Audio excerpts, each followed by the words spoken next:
Over the last couple of years, Unitarian Universalists have been studying, discussing, voting, amending, discussing some more, and in June we'll vote one last time about the rewrite to Article 2 of the UUA bylaws. Now, if you're new to this, Article 2 is where we, as an association of covenanted congregations, state what the purpose is of our association, or the UUA, and how we define who we are. Now, before you panic, this is not a sermon about Article 2 or the wrestling we've done as an association about it. Now, today, I only lay that framework so that you can know where this sermon is springing off from.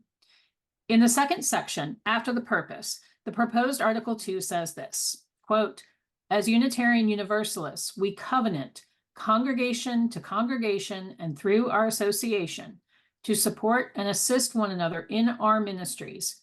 We draw from our heritages of freedom, reason, hope, and courage, building on the foundation of love. Love is the power that holds us together and is at the center of our shared values. We are accountable to one another for doing the work of living our shared values through the spiritual discipline of love." Now, the document goes on to say that inseparable from one another, these shared values are interdependence, equity, transformation, pluralism, generosity, and justice. Love is the power that holds us together and is at the center of our shared values. Now, that's a powerful statement. Think about it. Love is at the center of these shared values. We do this work, this hard work, not because we have to. We do it because there is something within us that burns and harkens back to our universalist roots, where we say no one is condemned. Now, according to Universalists, salvation was an expression of God's love, not some reward for good behavior and saying all the right things. God's love knows no bounds. It's universal, which is how they got their name. They put the phrase "God is love" everywhere in Universalist churches. And this isn't an easy concept, because let's be really real for a moment. It's hard to lean into that everyone is worthy of salvation, that everyone is worthy of love, because we all have 1 or 5 people popping into our heads right now and thinking, Reverend Tracie, you obviously don't mean this person. Yeah, that person. Let's talk about that for a moment. And I'm going to be really vulnerable here and share some of my own processing and process around this. I grew up in traditional Protestant churches and then went to an evangelical Assemblies of God church in high school. Growing up, I was taught that there were good people and bad people, and that good people who said all the right prayers and did the right things would get to go to heaven. And I was taught that the people who didn't do those things the way the church said they were supposed to would not go to heaven. Easy, simple, do good, get good, do bad, get bad.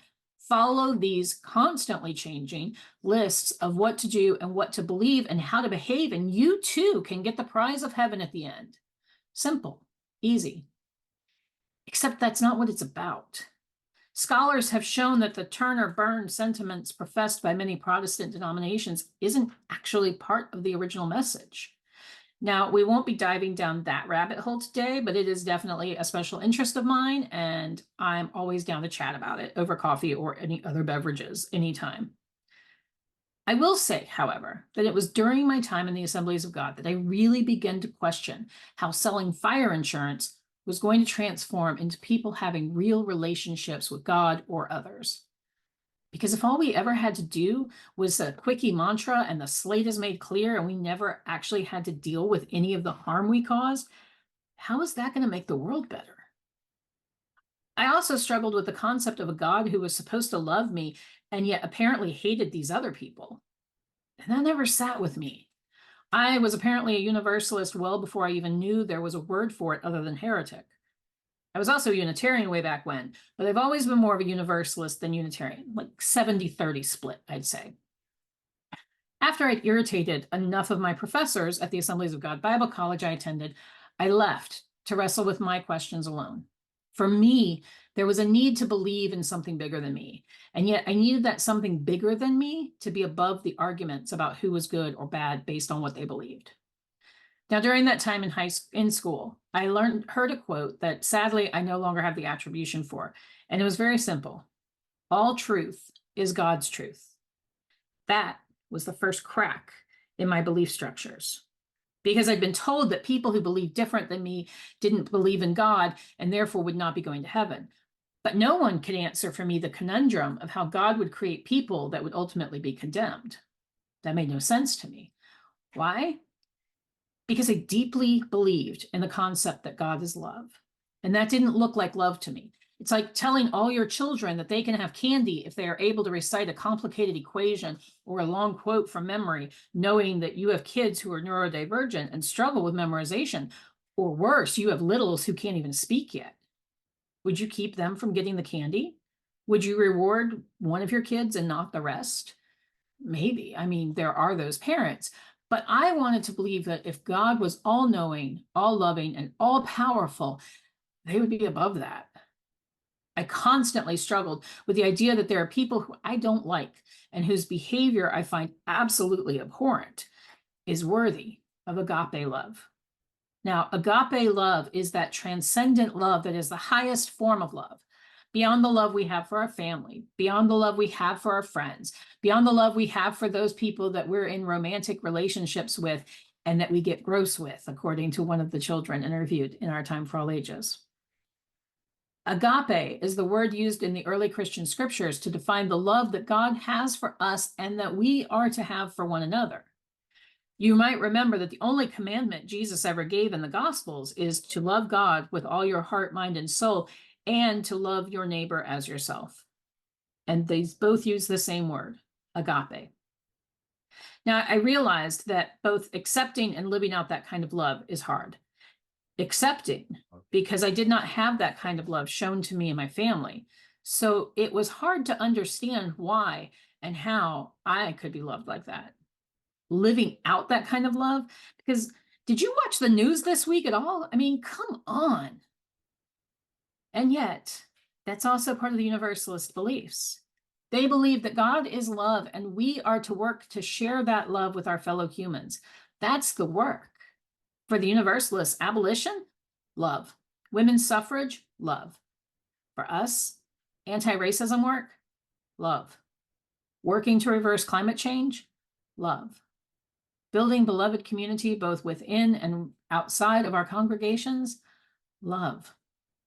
This is, I believe, what the Article 2 Study Commission is getting at when they say love is the power that holds us together and is at the center of our shared values. We are accountable to one another for doing the work of living our shared values through the spiritual discipline of love. Love is the power that holds us together, not because we all love one another. I contend sometimes we need to practice that agape love a bit more in our circles. Love holds us together because it is the fire that drives us to this work.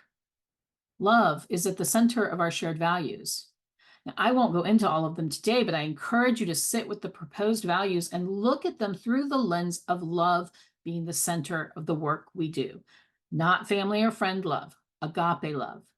We do this work not to make us feel superior, but because we see that we need one another to survive.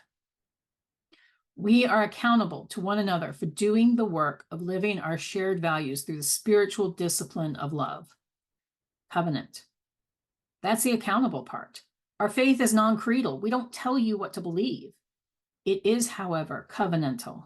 We covenant together to do this work, to come back to the table and work it out when we struggle, to hold one another accountable and support one another. So what is that spiritual discipline of love? This will vary for each person, but here's what I do. I use love as my lens to look at the world. When people act out, when people are mean to one another in all the levels that can mean, when people are not being their best selves, I try to ask myself, is there someone who should have shown them love but didn't? Or are they acting out of some other emotion, fear, anxiety, etc.? Or are they struggling with a condition, mental, addiction, dangerous coping mechanisms? Now, I'll admit, sometimes I can't find answers to these questions. And none of these questions change what someone has done. I believe in love, yes. And I also believe that justice is important. Love is at the center of who we are as Unitarian Universalists, yes. And it is also the thing that surrounds us and binds us together.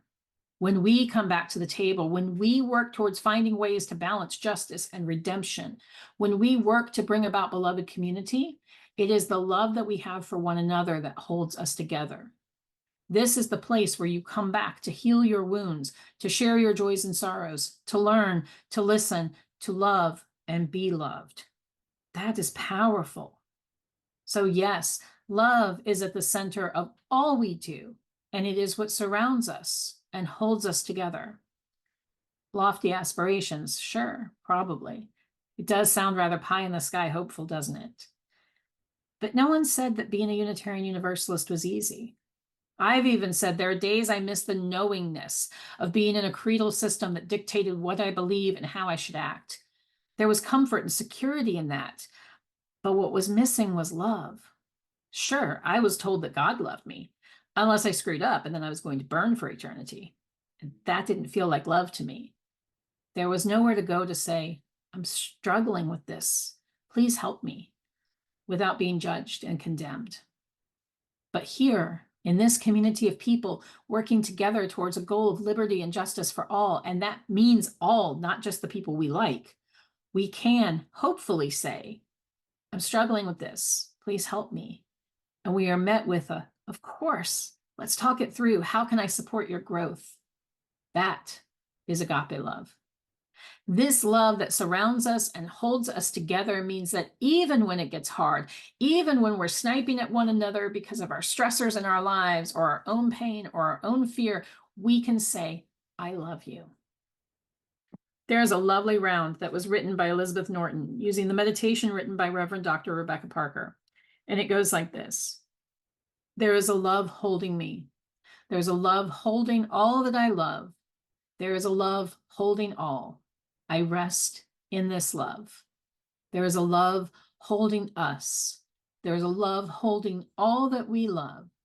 There is a love holding all. We rest in this love. As we go forth today, remember, there is a love that holds us. There is a love that is our center and that all of our work should come out of. There is a love that holds all of us. Let us rest in this love. Amen. Blessed be, and may it be so.